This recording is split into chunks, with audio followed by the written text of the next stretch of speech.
Arlene Dávila. Let me introduce Arlene Dávila. She is a professor of anthropology and American studies at New York University, whose research spans urban ethnography, the political economy of culture and media, creative economies and consumption, immigration, and geographies of inequality and race. In particular, her work has focused on the ethnographic study of the local, national, and global dynamics of Puerto Rican and contemporary Latino Latin American cultural politics. For most, she is committed to producing ethnographically rich and politically engaged interdisciplinary work. Please help me in welcoming Arlene Dávila. Does this work? Can you hear me? Yeah. I'm going to stay here because this is the time of the afternoon when I really need cookies and coffee to even think. So I'm going to try to keep it short because we have a lot of material already to discuss, and also because I was asked to reflect on a book that's already published. So you can always pick up the book and read it and get all the information there. But I guess what I wanted to do was to give you a couple of bullet points of what I try to do on that work. It's called Culture, Workspace, Value, and Mobility Across the Neoliberal Americas.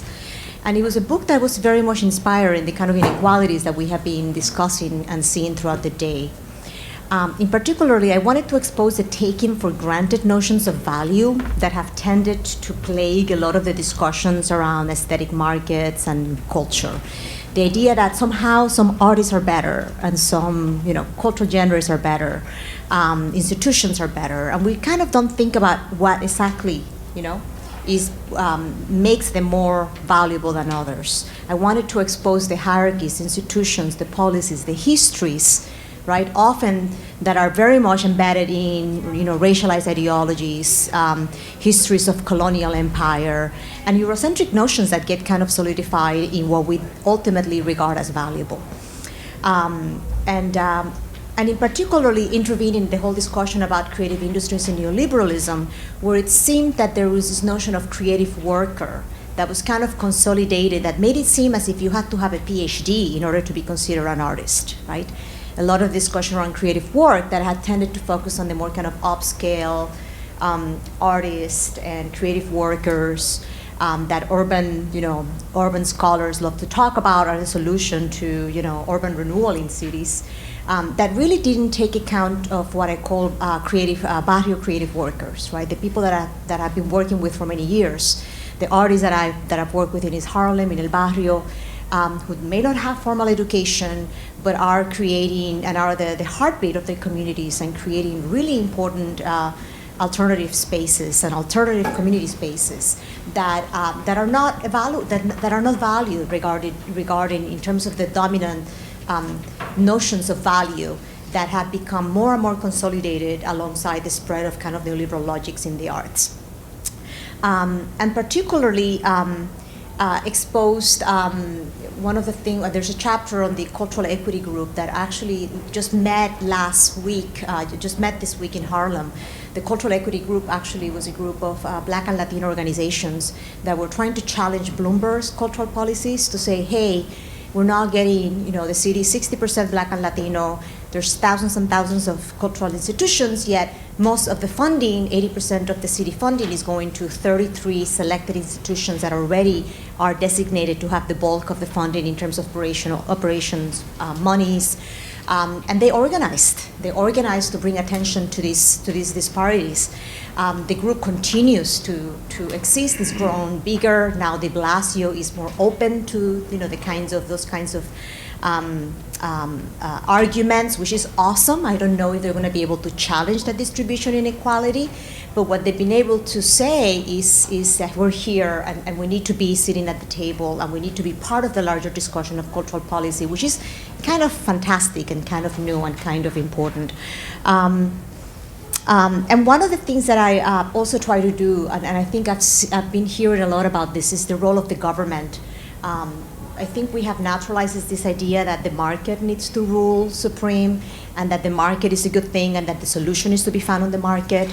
And when you read the book, you'll see that I basically say BS, that actually I think the government needs to take a stronger role. And one, because the government already plays a huge role in sustaining our economy. And there's a huge misunderstanding with neoliberalism, where we think that neoliberalism means less government intervention and more privatization, and that's really not what it means. Neoliberalism means the reorganization of the state to support the free market and to support privatization and developers and corporations. So in the forms of tax incentives, in the form of all major giveaways that the government gives to corporations. So yet we need to sort of bring attention to that and realize that just like, you know, there are all of these invisible tax giveaways that are being given on a daily basis, that we need to not be scared and afraid to ask for equitable funding for the arts, equitable funding for education, because we tend to think that it is not sexy, you know, to do that that's just passé, that's just a discourse of the past, when in reality it's not so, because the government is still a huge patron figure, except that it's patronizing developers and corporations. And you have to bring that to light in order to name it and in order to be able to say, this has to change and we need to change the balance and the formula. And one of the reasons is that during Bloomberg administration, you saw what happened with a lot of the cultural institutions, is that when you let foundations and private funders be the ones that fund our institutions, you know that incredible inequities ensue, because, you know, people like to fund institutions where they like to linger comfortably, where they will feel comfortably drinking champagne, and where it brings, you know, status and prestige to their own, you know, to their own families and networks. So that means that the neediest, sometimes the most exciting institutions, the more diverse institutions, do not get the funding, and all the funding goes to the same institutions where everybody wants to give money to, right? You know the ones. So, and then the last key issue that comes through the book is the importance role of activism, right? And I think we've seen this here, and I was actually in Peru in the Encuentro last year, and I was so impressed by the work that you guys are doing there, because you actually saw a group of people basically taking charge and saying, hey, you know, we're going to take ownership of our cultural policy. And we know we need to learn from that model, right? Because when you don't take charge, right, you then let government policies, administrators make rules that do not benefit you. And again, I go back to the cultural equity group as a very great example. You can look them up online, get active, and but there's many others. Later, you're going to hear from Juan Piñón about media activism. And right now, as you know, there's a huge battle around net neutrality and the internet. And that, to me, is another battle that it's not in the book, but I've been following that, because to me, it seems to me that social movements, past and present, are going to be made through the internet. And in fact, the cultural equity group, that's how it became, you know, that's how it started, you know, internet, Facebook group. And out of the Facebook group, you mobilize hundreds of people to actually talk to your council person. So, so as you know, there was a huge win on net neutrality, you know, because if you've been following the debates, there's the corporate Time Warner and the big